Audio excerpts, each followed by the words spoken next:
Selamat siang, salam sejahtera untuk kita semua. Salam guru penggerak hebat, bergerak, tergerak, dan menggerakkan. Perkenalkan, nama saya Marius Oscar Monipao, sarjana pendidikan, calon guru penggerak angkatan 10 tahun 2024, asal Kabupaten Ende, Provinsi Nusa Tenggara Timur. Saya adalah guru sekolah dasar Impres Raulika. Pada hari ini hadir bersama saya Ibu Kepala Sekolah SD Karanga. Selamat siang, Ibu. Ya, siang. Yang pada hari ini saya akan mewawancarai Ibu Kepala SD Karanga terkait pengambilan keputusan berdasarkan kebijakan universal yang Ibu alami di sekolah.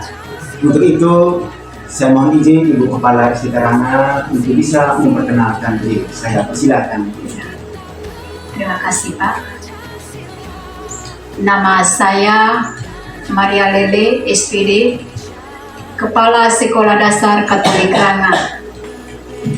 Saya hari ini merasa bangga dan bahagia merupakan salah satu dari calon guru penggerak angkatan 10 yang datang mewawancarai saya sesuai dengan keadaan sekolah yang kami alami dengan tema pengambilan keputusan berdasarkan kebijakan universal.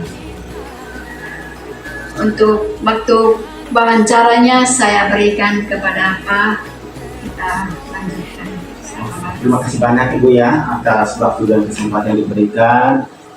Paling tidak saya menyampaikan permohonan maaf ya Ibu ya, Ibu Kepala. Mungkin pada hari ini sudah mengganggu waktu Ibu. Tapi saya tidak percaya bahwa Ibu pasti menerima saya dengan penuh ikhlas ya.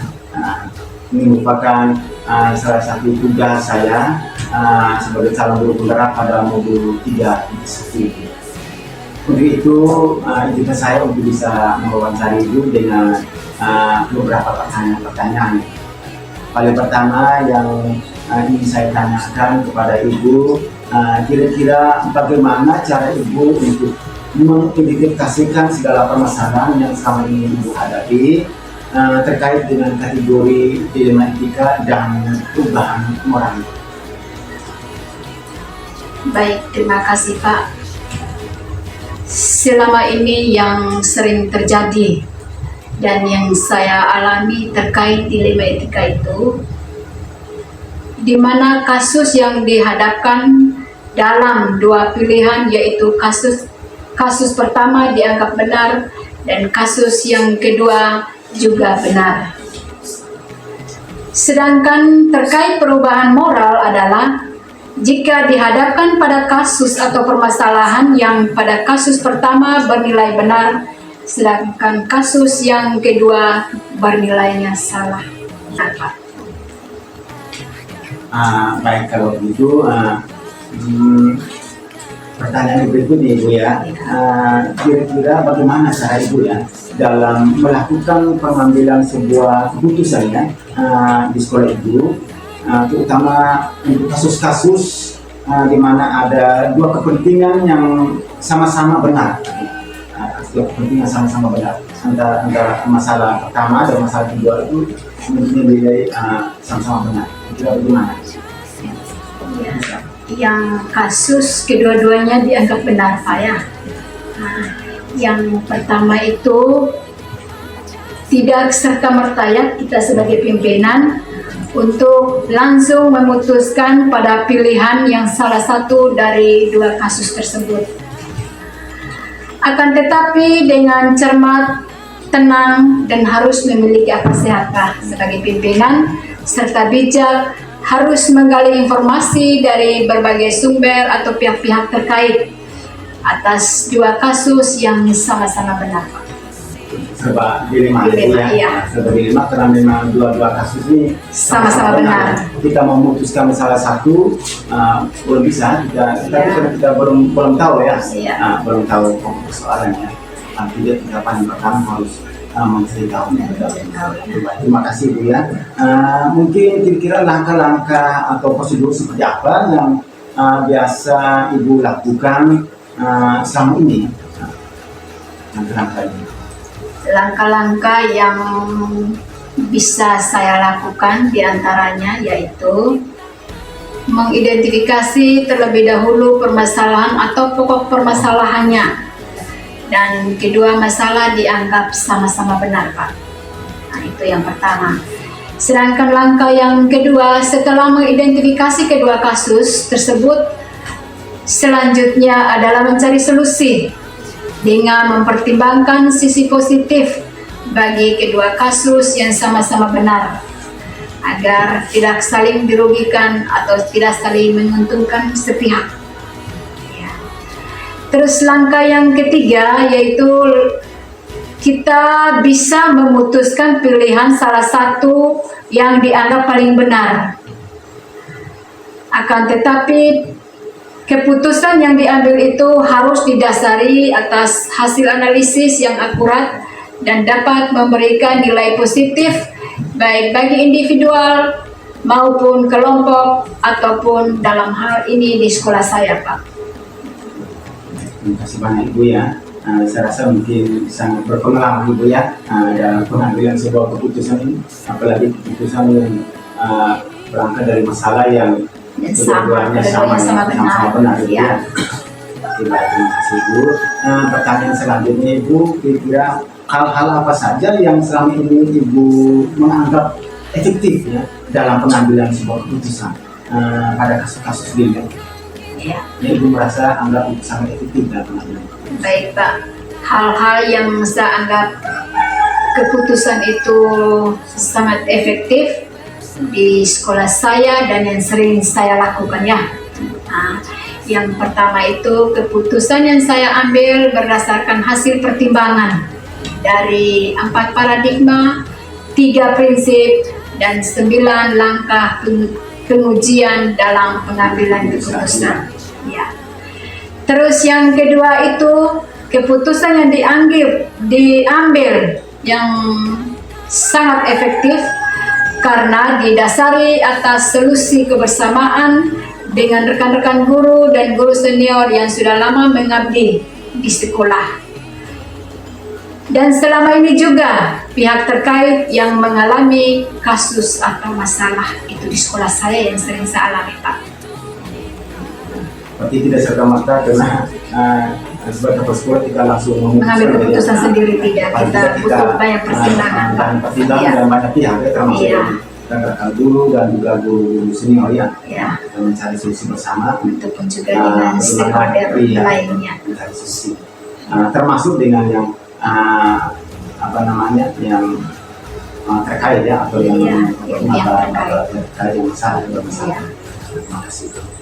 Terus berikutnya kira-kira hal-hal apa saja yang selama ini yang merupakan tantangannya dalam pengambilan keputusan pada kasus-kasus ini?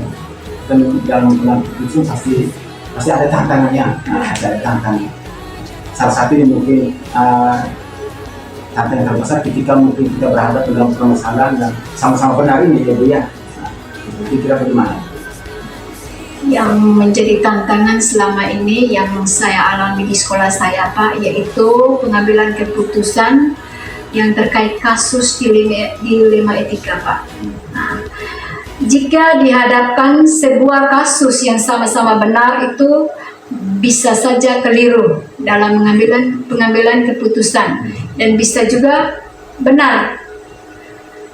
Karena keputusan yang diambil mungkin menurut kita benar, menurut pimpinan benar biasanya. Akan tetapi belum tentu menurut teman-teman, bisa saja salah. Dan tantangan selanjutnya sering terjadi perbedaan pandangan, Pak, atau pendapat baik antar individu maupun antar kelompok atau sesama kelompok. Itu yang sering terjadi, Pak. Betul, benar sekali Bu ya.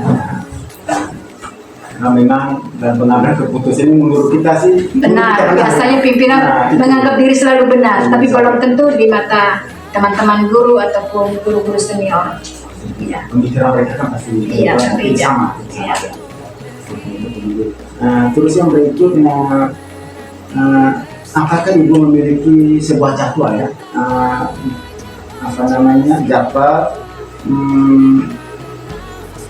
untuk menyelesaikan sebuah persoalan ya, persoalan itu, atau memiliki sebuah jadwal untuk menyelesaikannya? Kira-kira bentuk atau prosedur seperti apa yang dibicara? Untuk jadwal dalam penyelesaian masalah etika itu tergantung ya Pak. Tergantung dari kita pimpinan. Dilihat dari bentuk masalahnya dulu yang pertama Pak. Kita lihat masalahnya seperti apa. Kalau masalahnya menurut kita sebagai kepala sekolah merasa agak sedikit ringan, dalam hal ini kita bisa menyelesaikan sendiri, yaitu bisa tidak membutuhkan jadwal. Kalau masalah itu dianggapnya ringan, ya. Bisa kita langsung selesaikan. Iya. Akan tetapi kalau masalahnya menurut saya dianggap berat dan membutuhkan solusi dari berbagai pihak, jelasnya itu. Karena perlu waktu yang mempertimbangkan dengan terlebih dahulu mengidentifikasi masalah serta mengumpulkan masalah, analisis data-data yang akurat Pak. Mencari solusi dengan mempertimbangkan sisi positif agar tidak saling dirugikan dan tidak saling menguntungkan sepihak. Jangan dirugikan di pihak sepihak saja ataupun tidak menguntungkan sepihak saja.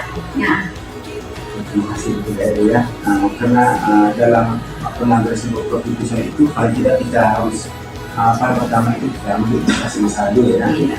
Jadi hal-hal penting yang perlu kita selesaikan. Jika mungkin masalah yang kita bisa selesaikan hari ketiga, kita bisa selesaikan. Tapi kalau masalah yang besar seperti dikatakan tadi, ya, paling tidak kita butuh waktu ya, untuk kita membangun komunikasi atau mungkin berkolaborasi dengan rekan-rekan guru ya, ataupun stakeholder yang ada. Iya.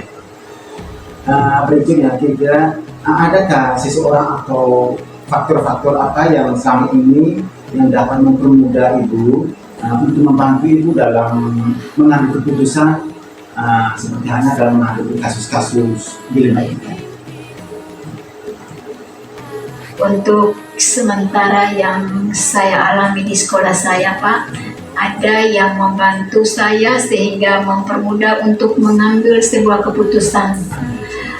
Yang pertama itu tentunya dari teman guru senior yang sudah lama mengabdi di sekolah saya dan dia memiliki banyak pengetahuan tentang situasi, kondisi atau keadaan, latar belakang kehidupan keseharian seorang orang tua siswa, rekan guru, dan masyarakat sekitar. Yang kedua Pak, yang kami alami yaitu dengan ketua komite. Kita sering bangun komunikasi terkait dengan masalah yang dihadapi di sekolah saya untuk membantu dan mencari solusinya Pak. Baik, terima kasih banyak Ibu ya. Saya rasa Ibu cukup banyak pengalaman ya dalam menyelesaikan segala persoalan dengan pengambilan sebuah keputusan ya. Oke, yang berikut ini dari semua peristiwa yang antara Ibu sampaikan tadi, kira-kira pembelajaran apa yang dapat Ibu petik dari pengalaman Ibu yang selama ini dalam menghadapi persoalan sekaligus dalam mengambil keputusan dengan disiplin etika ini? Baik Pak, ada banyak hal ya. Ada banyak hal yang saya petik sebagai pembelajaran dalam mengambil keputusan dilema etika. Yaitu yang pertama tentunya sebagai kepala sekolah itu merupakan pengalaman yang perlu kita alami. Dengan memahami berbagai kasus atau permasalahan yang dihadapi di sekolah maupun di lingkup masyarakat sebelum mengambil sebuah keputusan. Dalam mengambil sebuah keputusan, kepala sekolah itu tidak boleh bersikap otoriter ya. Itu yang paling penting.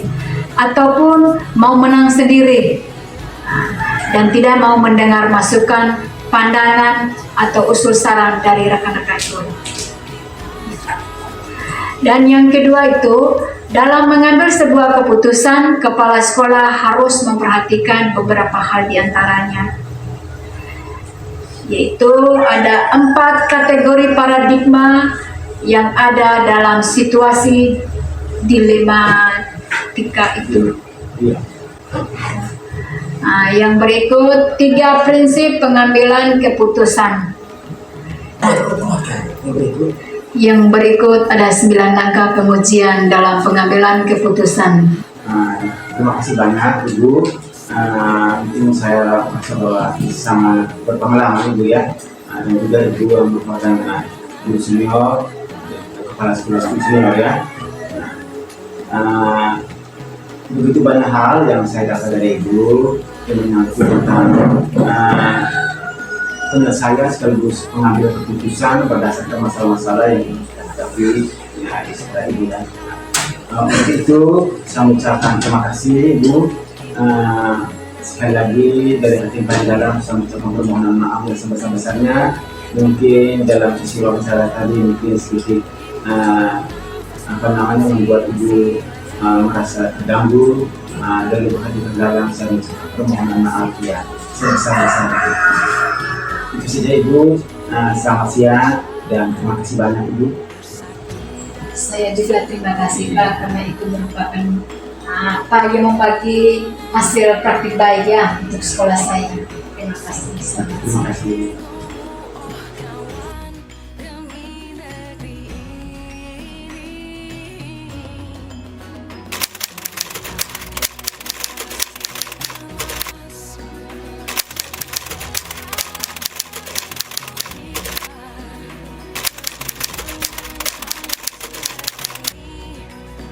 Selamat pagi, salam sejahtera untuk kita semua. Salam guru penggerak hebat. Pada hari ini hadir bersama saya adalah kepala sekolah saya di SD Surabaya. Yang nantinya sebentar akan saya mewawancarai bersama beliau yang terkait tentang pengambilan keputusan berdasarkan kebijakan universal. Untuk itu saya persilakan kepada Ibu Kepala Sekolah untuk memperkenalkan diri. Kepada Ibu, waktu kesempatan saya berikan. Baik, terima kasih atas waktu dan kesempatan yang diberikan kepada saya. Perkenalkan, saya Ibu Emeriliana Maria Rina sebagai Kepala Sekolah SD Impres RAWK pada saat ini. Saya sebagai Kepala Sekolah merasa bangga dan berterima kasih kepada Bapak Muris Oscar Munipau, guru yang telah mengikuti pendidikan calon guru penggerak angkatan ke-10 pada saat ini. Terima kasih. Terima kasih Ibu, Kepala Sekolah, merupakan guru senior yang sudah lama mengabdi di SD Impres RAWK. Terima kasih banyak Ibu. Nah, sekarang saya mau ingin tahu dan belajar lebih banyak dari Ibu tentang pengambilan keputusan berdasarkan kebijakan universal yang Ibu alami di saat Ibu menjadi kepala sekolah di sekolah SD. Yang paling pertama Ibu, saya ingin mewawancara Ibu dengan beberapa pertanyaan. Pertama yang ingin saya tanyakan kepada Ibu, kira-kira bagaimana cara Ibu ya untuk dapat mengidentifikasikan berbagai permasalahan yang selama ini Ibu hadapi terkait kategori dilema etika dan perubahan moral. Baik Pak, untuk mengidentifikasi yang saya lakukan jika ada 2 permasalahan, yang satu benar, yang satu permasalahannya salah menurut hukum. Jika kedua-duanya permasalahan dianggap sama-sama benar, maka hal itu dikatakan dengan dilema etika. Terima kasih banyak Ibu ya.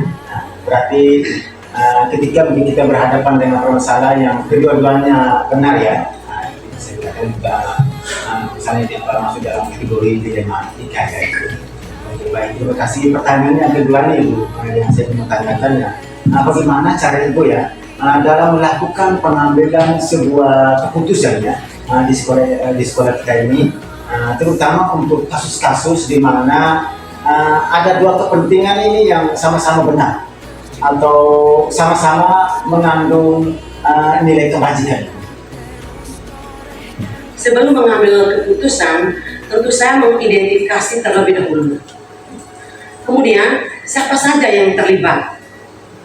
Lalu mengumpulkan fakta-fakta yang ada dan seterusnya sehingga mampu mengambil keputusan yang tepat bagi pihak-pihak yang bermasalah. Benar Ibu ya. Berarti tidak serta-merta sebagai kepala sekolah langsung mengambil sebuah keputusan ya. Paling tidak kita melakukan berbagai langkah ya. Kasih dulu pokok persoalan dan tentunya kita melibatkan berbagai pihak ya. Terus pertanyaan yang ketiga nih Bu ya, kira-kira langkah-langkah atau prosedur seperti apa yang bisa Ibu lakukan selama ini? Yang saya ambil adalah dengan memanggil kedua belah pihak yang bermasalah untuk diminta keterangan supaya saya mengetahui di mana pihak permasalahannya atau inti permasalahan tersebut terjadi dan apa pemicunya, serta menemukan bagaimana solusi yang terbaik yang diambil atau diputuskan dengan tidak merugikan kedua belah pihak. Oh ya. Jadi tidak semestinya kita mesti dengar dari orang ya.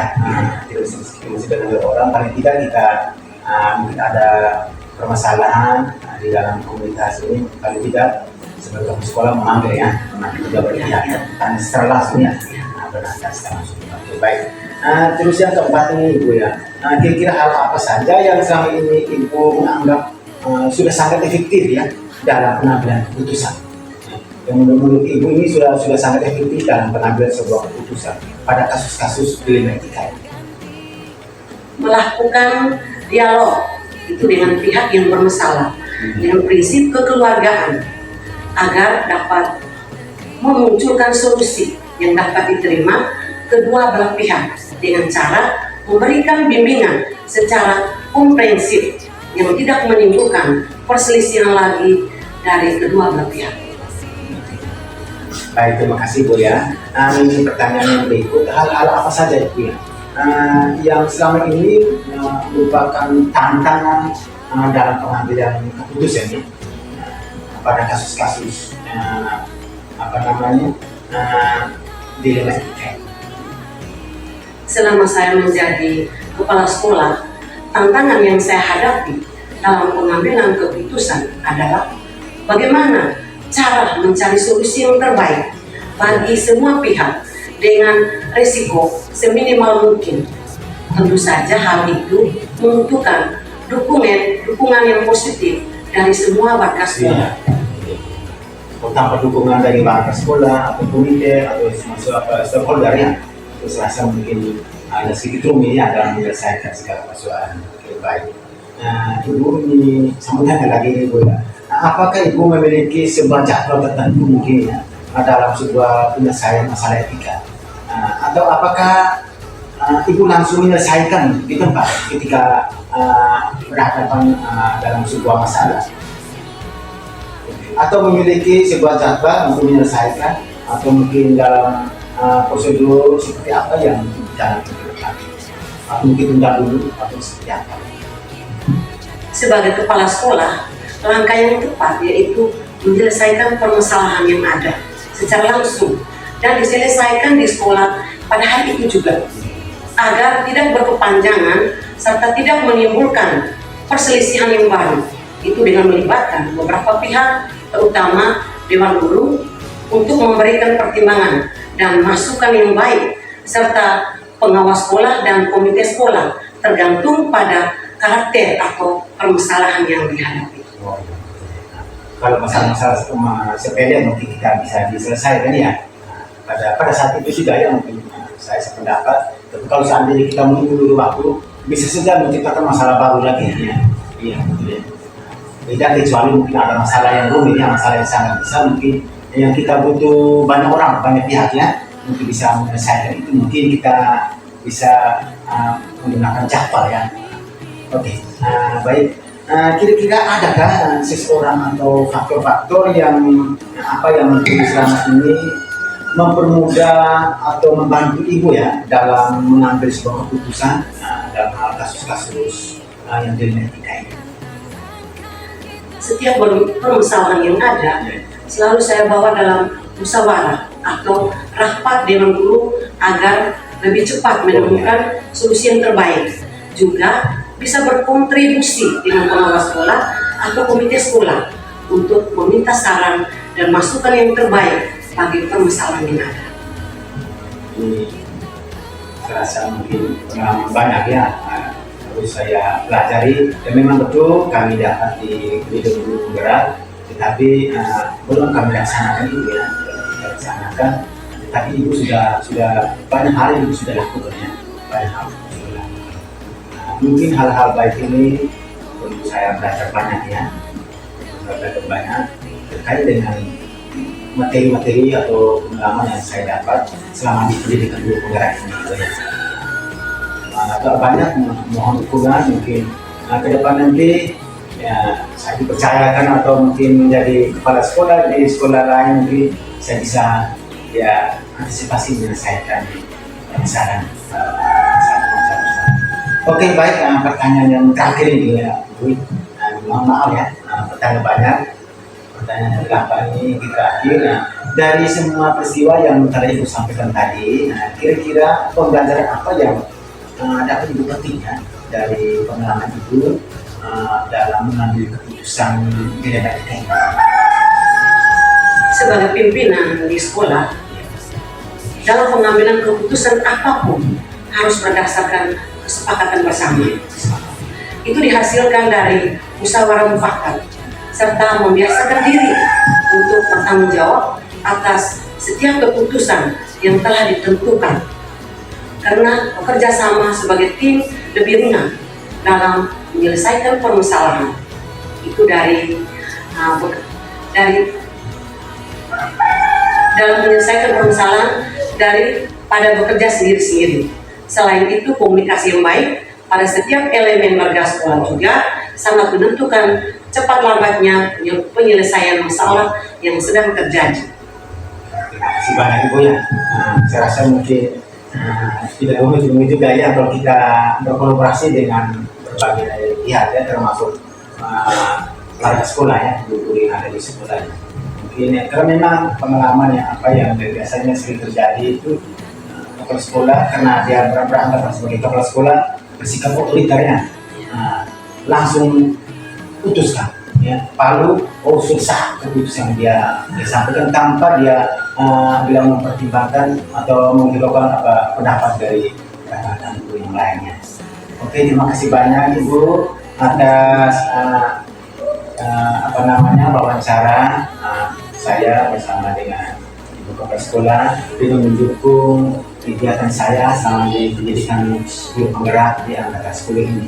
Ini merupakan tugas saya Ibu pada modul 3.1, yaitu tentang pengambilan keputusan berdasarkan kebijakan universal. Sekali lagi saya ucapkan terima kasih banyak Ibu ya. Selamat pagi.